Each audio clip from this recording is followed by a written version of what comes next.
एक बार की बात है कि एक गरीब पति पत्नी थे जो एक गांव के एक छोटे से मकान में रहते थे।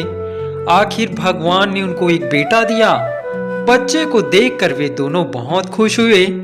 जब उसकी क्रिस्टनिंग की रस्म हुई तो उनके मकान में एक हुल्ड्रा आई। वहां बच्चे के पालने के पास बैठी और उसने यह भविष्यवाणी की कि उस बच्चे की किस्मत बहुत अच्छी होगी। वहां आगे बोली, और इससे भी अच्छी बात यहाँ है कि जब यह 15 साल का होगा तो मैं इसको बहुत ही अच्छे गुणों वाला एक घोड़ा भेंट में दूंगी, एक ऐसा घोड़ा जो बोलता भी होगा। यह कहकर हुल्ड्रा वहां से चली गई। बच्चा बड़ा हुआ और अच्छा तंदुरुस्त और ताकतवर बन गया।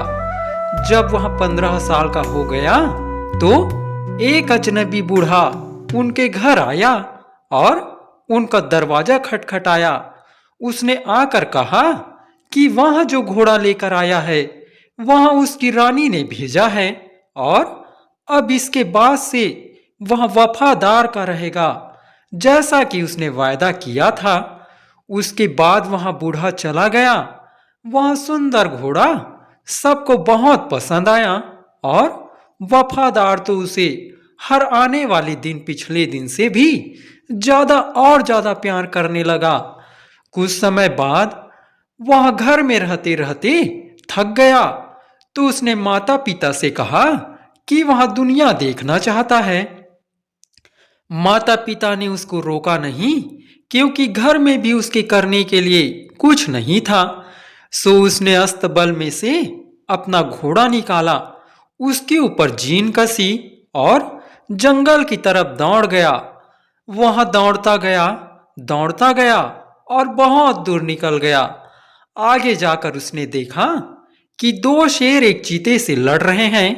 चीता उनको मारने ही वाला था कि घोड़ा लड़के से बोला, जल्दी करो, अपना तीर कमान उठाओ, चीते को मार डालो और शेरों को बचा लो। नौजवान बोला, मैं वही करने जा रहा हूं। कहकर उसने अपना तीर कमान की डोरी पर रखा और तुरंत ही चीते पर चला दिया। चीता उसी समय मर गया। दोनों शेर उसके पास आ गए और दोस्ताना अंदाज में उसको अपना सिर हिलाकर फिर वापस अपनी गुफा में चले गए। वफादार फिर से घोड़े पर चढ़कर आगे चलता रहा। काफी दूर जाने के बाद उसको दो डरे हुए सफेद फाख्ता दिखाई दिए जो एक बाज से डर रहे थे। बाज उनको पकड़ने ही वाला था कि घोड़ा फिर बोला, जल्दी करो, अपनी कमान पर तीर रखो और बाज को मारकर फाख्ताओं को निडर कर दो। नौजवान बोला, मैं बस यही करने वाला था। उसने अपना तीर कमान निकाला, तीर कमान की रस्सी पर रखा और बाज की तरफ तीर चला दिया। बाज मर गया और फाख्ताएं बच गई। दोनों फाख्ताएं उसके पास आई और कृतज्ञता से उसके सामने अपने पंख फड़फड़ाए और अपने घोंसले की तरफ चली गई। नौजवान फिर आगे बढ़ चला। वहां अब अपने घर से काफी दूर निकल आया था। उसका घोड़ा आसानी से थकने वाला नहीं था। वहां उसके साथ साथ ही चल रहा था। वहां उसके ऊपर चलता रहा जब तक कि वह एक झील के किनारे तक नहीं आ गया। वहां उसने पानी के एक चिड़िया झील के पानी से निकलती देखी, जिसके पंजों में एक पाइक मछली थी।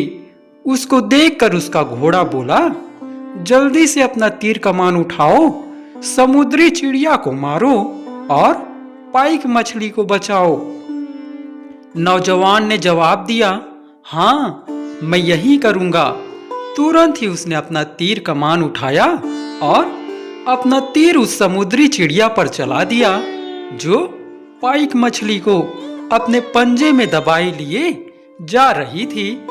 चिड़िया तो तीर से घायल हुई, अपने पंख फड़फड़ाती हुई नीचे जमीन पर गिर गई, पर पाइक पानी के पास ही गिरी। उसने नौजवान की तरफ कृतज्ञता भरी नजर से देखा और फिर पानी में चली गई। वहां वफादार फिर से अपने घोड़े पर बैठा और आगे चला। अब वहां एक किले के पास आ गया था। वहां पहुंचकर तुरंत ही उसने राजा को बताया कि वहां उससे मिलना चाहता है और उससे उसने प्रार्थना की कि वहां उसके पास कोई काम करना चाहता है। राजा ने नौजवान घुड़सवार की तरफ अपनेपन से देखते हुए पूछा कि वहां किस तरह का काम चाहता है। वफादार बोला, मैं एक सईस बनना चाहता हूं, पर पहले मेरे अपने घोड़े के लिए एक कमरा और खाना चाहिए। राजा बोला, वहां तुमको मिल जाएगा। सो नौजवान को एक सईस की नौकरी दे दी गई। उसने राजा के पास काफी दिनों तक इतना अच्छा काम किया कि केवल राजा ही नहीं बल्कि किले में हर कोई उसको बहुत चाहने लगा। राजा तो उसकी बड़ाई करते ही नहीं थकता था, पर राजा के दूसरे काम करने वालों में एक का नाम था बेवफा।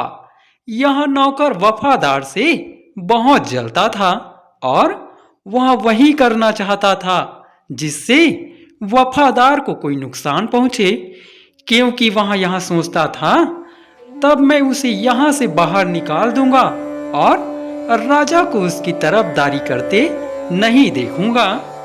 अब हुआ यहाँ कि राजा बहुत दुखी था, क्योंकि उसकी पत्नी खो गई थी। उसको किले में से कोई ट्रॉल, ए सुपर नेचुरल बीइंग, उठा कर ले गया था। यहाँ सच था कि रानी को राजा के साथ कोई खुशी नहीं मिलती थी और वहाँ उसको प्यार भी नहीं करती थी, पर फिर भी राजा उसको बहुत पसंद करता था और इस बारे में अक्सर अपने नौकर बेवफा से बात किया करता था। इस मौके का फायदा उठाकर एक दिन बेवफा ने राजा से कहा, मेरे मालिक को अब बहुत ज्यादा चिंता करने की जरूरत नहीं है, क्योंकि यहाँ वफादार मुझसे अपनी डींगे हाँक रहा था कि यहाँ आपकी सुंदर पत्नी को उस ट्रॉल से छुड़ा कर ला सकता है। राजा यहाँ सुनकर बहुत खुश हुआ और बोला, अगर उसने ऐसा कहा है तो उसको अपनी बात रखनी चाहिए। उसने तुरंत ही वफादार को अपने सामने बुलवाया और उसको मौत की धमकी दी कि अगर वह तुरंत ही उसकी पत्नी को ट्रॉल से उसके पास लेकर नहीं आया तो उसे मरवा दिया जाएगा, पर अगर वह अपने काम में सफल हो गया तो उसको भारी इनाम दिया जाएगा। हालांकि वफादार ने कई बार मना किया कि बेवफा जो कुछ भी उसके बारे में कह रहा था वह गलत था, पर राजा उसकी कुछ नहीं सुन रहा था। सो वह नौजवान बेचारा चुप हो गया। उसको लगा कि बस अब उसकी जिंदगी इतनी ही थी। वह अपने घोड़े के कमरे में उसको विदा कहने गया और उसके बराबर में खड़े होकर रोने लगा। घोड़े ने पूछा, क्या बात है, तुम्हें किस चीज का दुख है? तब वफादार ने उसे सब कुछ बताया जो उसके और राजा के बीच हुआ था। वहां आगे बोला, यह शायद आखिरी बार है कि मैं तुमसे मिल रहा हूँ। घोड़ा बोला, अगर यही होना है तो एक रास्ता है। किले में एटिक में एक पुरानी वायलिन रखी हुई है, तुम उसे अपने साथ ले जाओ और जब तुम वहां पहुंच जाओ जहां रानी बंद है तब वहां उसे बजाना शुरू करना। इसके अलावा अपने नाव का एक लोहे के तारों का जिरह बख्तर बनवा लो और उसमें जितने सारे चाकू आ सकते हैं रख लो। जब तुम देखो कि ट्रॉल अपना मुंह खोल रहा है तो उसके मुंह में घुसकर उसे मार देना, पर तुम बिल्कुल डरना नहीं और अपने रास्ते के लिए मेरे ऊपर विश्वास रखना। घोड़े के इन शब्दों ने वफादार के ऊपर जादू का सा काम किया। उसमें एक नई हिम्मत आ गई। वहां राजा के पास गया और उनसे जाने की इजाजत मांगी।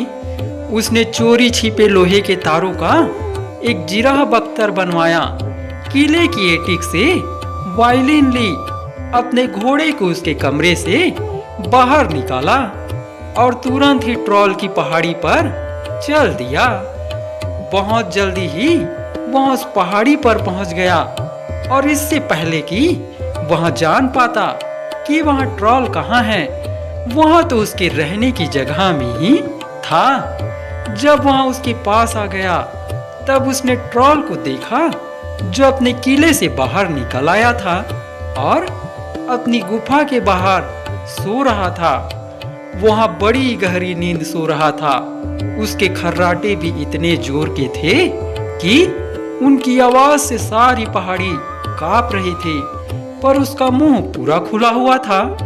उसका मुंह इतना बड़ा था कि वह नौजवान उसमें पूरा का पूरा घुस सकता था। उसने ऐसा ही किया क्योंकि उसको डर बिल्कुल भी नहीं लग रहा था। वह ट्रॉल के अंदर तक चला गया और उसको आसानी से मार दिया। वफादार वहां से फिर बाहर निकल आया और अपना जिरह बख्तर उतार दिया।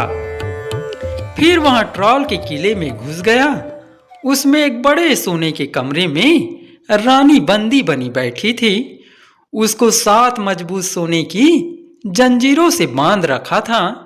वफादार उन सोने की जंजीरों को नहीं तोड़ सका, तो उसने अपनी वायलिन निकाली और उस पर एक ऐसी धुन बजानी शुरू की कि वे सोने की जंजीरें हिलने लगी और एक एक कर नीचे गिरने लगी। जब सब जंजीरें खुलकर नीचे गिर गई तो रानी आजाद होकर उठकर खड़ी हो गई। उसने उस हिम्मती नौजवान की तरफ खुशी और बड़ाई की नजर से देखा। उसको उसके ऊपर बहुत प्यार आया क्योंकि वह बहुत सुंदर था और बहुत अच्छे व्यवहार वाला था। वह उसके साथ तुरंत ही अपने किले को आने को तैयार हो गई। रानी के किले लौटने से सारे किले में खुशियां छा गई। वफादार को राजा ने जो इनाम देने के लिए कहा था वह उसने उसे दिया। पर रानी अब राजा को और भी ज्यादा नीची नजर से देखने लगी थी। वहां उससे बोली भी नहीं, वहां हंसती भी नहीं थी। उसने अपने आप को एक कमरे में बंद कर लिया था। वहां सदा उदास रहती थी। इस बात से राजा को बहुत दुख हुआ। सो एक दिन राजा ने रानी से पूछा कि वह इतनी उदास क्यों थी। रानी बोली, मैं तब तक खुश नहीं हो सकती जब तक मेरे पास वैसा ही एक सोने का कमरा ना हो जैसा कि ट्रॉल के किले में था। ऐसा कमरा तो कहीं और नहीं मिल सकता। राजा बोला, रानी जी, ऐसा कमरा तो आपके लिए मिलना कोई आसान नहीं है और मैं यहां भी वायदा नहीं कर सकता कि कोई इस काम को कर देगा। पर जब उसने यहां बात अपने नौकर बेवफा से कही तो बेवफा बोला, इसके मिलने में तो कोई ज्यादा परेशानी नहीं है, क्योंकि वफादार कह रहा था कि वहां उस सोने के कमरे को यहां किले में आसानी से ला सकता है।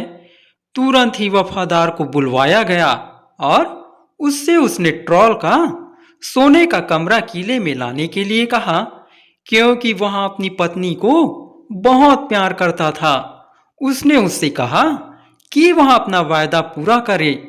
अब यहाँ तो कहना बेकार था कि वफादार राजा से इस काम के लिए मना करता, पर अब वहाँ करे भी क्या, उसको वहाँ कमरा लाने के लिए जाना ही चाहिए।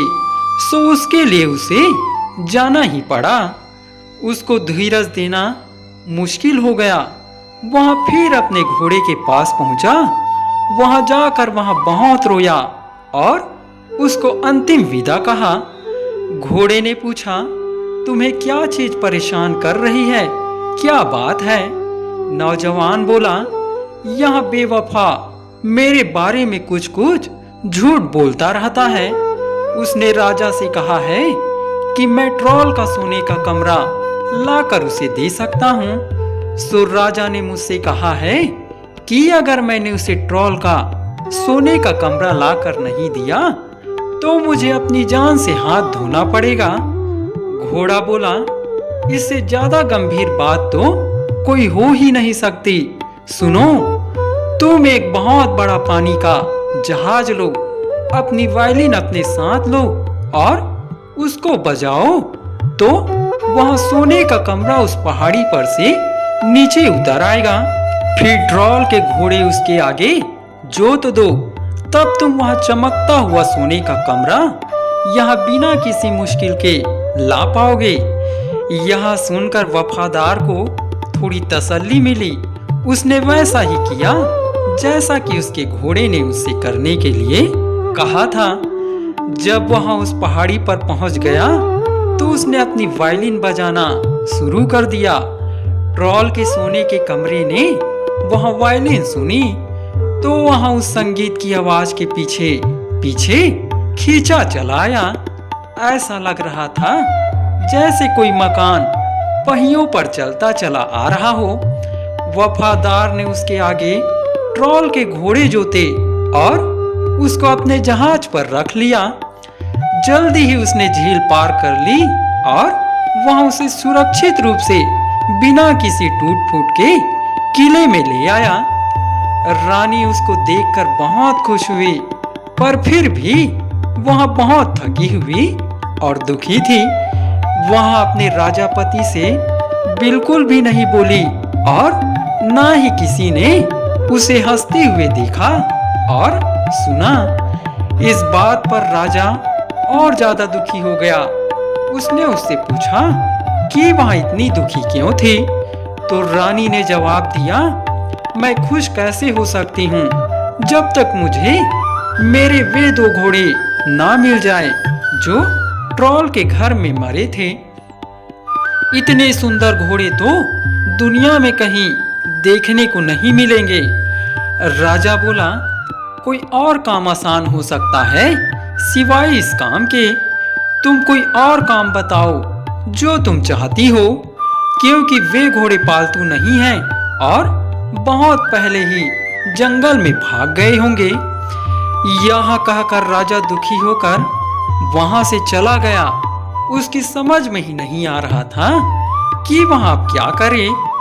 पर बेवफा फिर बोला, मेरे सरकार, इस बात की आप चिंता ना करें, क्योंकि वफादार ने कहा है कि वह ट्रॉल के वे दोनों घोड़े आसानी से लेकर आ सकता है। एक बार फिर वफादार को बुलवाया गया। जब वफादार राजा के पास आया तो उसको धमकी दी गई कि अगर वह उन ट्रॉल के दोनों घोड़ों को राजा के पास लेकर नहीं आया तो उसे मौत के घाट उतार दिया जाएगा, बल्कि अगर वह उनको पकड़ लाया तो उसे बहुत इनाम दिया जाएगा। इस बार वफादार को यह पक्का भरोसा था कि वह ट्रॉल के दोनों घोड़ों को पकड़कर राजा के पास नहीं ला सकता। सो वहां एक बार फिर अपने घोड़े के पास उसको अंतिम विदा कहने के लिए पहुंचा। घोड़ा बोला, तुम इतनी छोटी छोटी बातों पर क्यों रोते हो? तुम जल्दी से जंगल चले जाओ, अपनी वायलिन बजाओ और सब ठीक हो जाएगा। वफादार ने फिर वैसा ही किया जैसा उसके घोड़े ने उसे करने के लिए कहा था। कुछ देर बाद ही दो शेर जिनको उसने बचाया था उसके सामने कूदते हुए आ गए। वे उसकी वायलिन सुन रहे थे। उन्होंने उससे पूछा कि क्या वह दुखी था? वफादार बोला, हाँ मैं दुखी हूँ। कहकर उसने उनको बताया कि उसको क्या करना है। यह सुनकर वे तुरंत ही जंगल में भाग गए। एक शेर एक तरफ भाग गया और दूसरा दूसरी तरफ भाग गया। वे दोनों जल्दी ही दोनों घोड़ों को लेकर लौट आए। वफादार ने फिर से अपनी वायलिन छेड़ी और वे दोनों घोड़े उसके पीछे पीछे चल दिए और जल्दी ही राजा के किले में आ पहुंचे। वहां पहुंचकर उसने वे दोनों घोड़े रानी को दे दिए। इतने सारे काम कराने के बाद राजा अब यहाँ आशा कर रहा था कि रानी अब उससे बोलेगी, खुश होगी, पर वहां तो फिर भी खुश नहीं हुई। वहां एक शब्द भी उससे नहीं बोली। बस केवल वहां जब जरा सी खुश दिखती थी, जब वह वफादार से बात कर रही होती थी, तब फिर एक दिन राजा ने उससे पूछा कि अब उसे किस बात की कमी थी और वह क्यों इतनी असंतुष्ट रहती थी। वह बोली, मुझे घोड़े तो मिल गए हैं और मैं अक्सर अपने सोने के चमकदार कमरे में भी बैठती हूँ, पर मैं उस कमरे की अपनी किसी भी सुंदर अलमारियों को नहीं खोल सकती हूँ जो कीमती चीजों से भरी हुई है, क्योंकि मेरे पास उनकी चाबी ही नहीं है। और अगर मुझे उनकी चाबी नहीं मिली तो मैं खुश कैसे हूँ? राजा ने पूछा, तो फिर उनकी चाबी कहाँ है? रानी बोली, ट्रॉल की पहाड़ी के पास वाली झील में। जब वफादार मुझे लेकर यहाँ आ रहा था, तब मैंने उनको वहीं फेंक दिया था। राजा बोला, तुम्हारी उन चाबियों का लाना तो बड़ा मुश्किल काम है। मैं बड़ी मुश्किल से यहाँ वायदा करता हूँ कि तुमको वे चाबियां मिल जाएंगी। फिर भी उसने सोचा, एक बार कोशिश करने में क्या हर्ज है। उसने अपने नौकर बेवफा को फिर से बुलाया और उससे इस काम को करने के लिए कहा, तो बेवफा तुरंत बोला, यह तो बहुत आसान काम है, क्योंकि वफादार मुझसे अपनी शान बघार रहा था कि वह रानी साहिबा की चाबियां बड़ी आसानी से ला कर दे सकता है, अगर वह चाहे तो। राजा बोला, तब तो मैं उसे अपनी बात रखने पर मजबूर कर दूंगा। सो उसने तुरंत ही वफादार को बुलवाया और उससे कहा कि अगर ट्रॉल की पहाड़ी के पास वाली झील में से उसने अलमारियों की चाबियां उसे लाकर नहीं दी तो वहां उसको मरवा देगा। इस बार वफादार इतना ज्यादा दुखी नहीं था, क्योंकि उसने सोचा कि मेरा अक्लमंद घोड़ा मेरी जरूर सहायता करेगा। सो वहां अपने घोड़े के पास गया और उससे जब अपनी मुश्किल बताई तो उसने उसे उसकी वायलिन बजाते हुए जाने के लिए कहा और कहा कि देखना फिर क्या होता है। जब वफादार को वायलिन बजाते बजाते कुछ समय बीत गया तो वहां पाइक मछली, जिसको उसने बचाया था, पानी के ऊपर आई। उसने उसको पहचान लिया और पूछा कि वह उसके लिए क्या कर सकती है। नौजवान ने कहा, हाँ, तुम मेरे लिए बहुत कुछ कर सकती हो। कहकर उसने उससे झील में से चाबियां लाने के लिए कहा। पाइक मछली तुरंत ही झील में कूद गई और अपने मुंह में सोने की चाबियों का एक गुच्छा लिए पानी के ऊपर आ गई। वह गुच्छा उसने अपने बचाने वाले को दे दिया। वफादार उनको लेकर तुरंत ही किले की तरफ लौटा और चाबियां लाकर रानी साहिबा को दे दी। अब रानी अपने सोने के कमरे की सब अलमारियां खोल सकती थी और उनमें से जो चाहे जितना चाहे निकाल सकती थी, पर रानी अभी भी दुखी थी। उसके दुख की वजह ना समझते हुए राजा ने एक बार फिर अपने नौकर बेवफा को बुलवाया और उससे यहाँ सब कहा। तो बेवफा ने कहा, लगता है कि रानी साहिबा वफादार को बहुत प्यार करती है, तो मैं सरकार को यहाँ सलाह दूंगा कि आप वफादार की गर्दन कटवा दे। तब आप देखेंगी कि रानी साहिबा में कुछ बदलाव आया है। राजा को उसकी सलाह में कुछ सार लगा और उसने यहाँ काम बहुत जल्दी करने का फैसला कर लिया। लेकिन एक दिन वफादार के घोड़े ने वफादार से कहा, राजा तुम्हारा सिर कटवाने वाला है, सो तुम जल्दी से जंगल चले जाओ और वहां जाकर अपनी वायलिन बजाओ। वे दोनों फाख्ताएं जिनको तुमने बचाया था उड़कर वहां आएंगी, तो तुम उनसे विनती करना कि वे तुम्हें एक बोतल जिंदगी का पानी ला कर दे। उसके बाद तुम रानी के पास जाना और उसको वहां पानी की बोतल देकर कहना कि जब राजा तुम्हारा सिर कटवा दे तो वह तुम्हारे सिर को तुम्हारे शरीर पर रखकर जोड़ दे और उस जिंदगी के पानी को तुम्हारे शरीर पर छिड़क दे। वफादार ने ऐसा ही किया। वह उसी दिन जंगल चला गया, अपनी वायलिन बजाई और जब दोनों फाख्ताएं आ गई तो उनसे अपने लिए जिंदगी का पानी लाने की विनती की।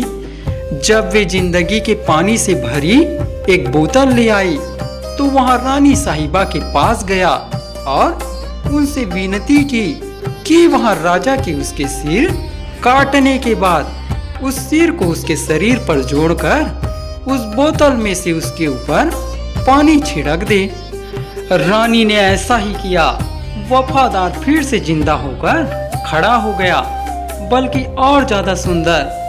राजा ने तो यहाँ देखकर आश्चर्य से दांतों तले उंगली दबा ली। फिर उसने रानी से कहा कि वहाँ उसका सिर काट दे और वहाँ पानी उसके शरीर पर भी छिड़क दे।